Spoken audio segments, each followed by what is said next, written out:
இங்க வந்து மஞ்சளை பத்தி பேசாம வேற எங்க போய் பேசுறது? அது மட்டும் இல்ல,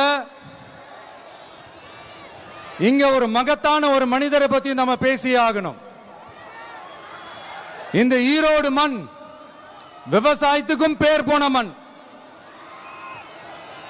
இங்க நடக்கிற அந்த விவசாயத்துக்கு மிக முக்கியமான ஒரு கவசமா இருக்கிறது என்ன தெரியுமா? காலிங்கராயன் அணை, காலிங்கராயன் கால்வாய். காலிங்கராயன் அணை கட்டினதுலயும் கால்வாய் வெட்டினதுலயும் உயிரான உணர்வு பூர்வமான நிறைய விஷயங்கள் இருக்குது. அப்படி அந்த ப்ராசஸ்ல அவர் அந்த அணை கட்டும் போதும் கால்வாய் வெட்டும் போதும் ரொம்ப சோர்வடைஞ்சிட்டாராம்.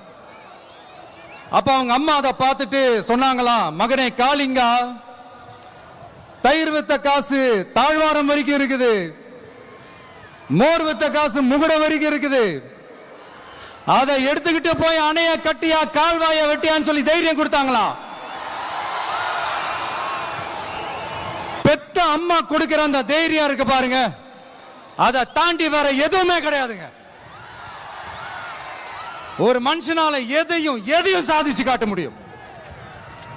அப்படி ஒரு தைரியத்தை தான் இப்ப நீங்க, என்னுடைய அம்மா, அக்கா, தங்கைகள், நண்பா, நண்பிகள், தோழர்கள் எல்லாரும் எனக்கு கொடுத்திருக்கிறீங்க. அதே தைரியத்தை, அதே துணையா என் கூட நிக்கிறீங்க. இதை எப்படி நம்ம பிரிச்சு விடலாம்? இதை எப்படி நம்ம கெடுக்கலாம்? என்னெல்லாம் அவதூறுகள் நம்ம விஜய் மேல சொல்லி மக்களை நம்ப வைக்கலாம்? என்னெல்லாம் சூழ்ச்சிகள் நம்ம விஜய் மேல பண்ணி மக்களை நம்ப வைக்கலாம்?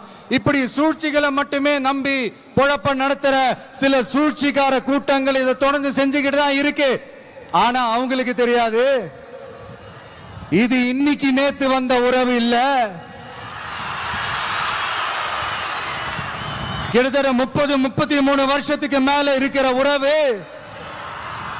ஏன், நான் சினிமாவுக்கு வந்தப்போ எனக்கு வயசு 10. அப்பல இருந்தே இந்த உறவு ஸ்டார்ட் ஆகி போயிட்டு இருக்குன்னு அவங்களுக்கு தெரியாம போச்சு. அதனால என்ன பண்ணாலும், நீங்க என்ன ட்ரை பண்ணாலும், எல்லாத்தையும் விட்டுட்டு மக்களுக்காக வந்திருக்கிற இந்த விஜய மக்கள் ஒரு நாளும் கைவிட மாட்டாங்க.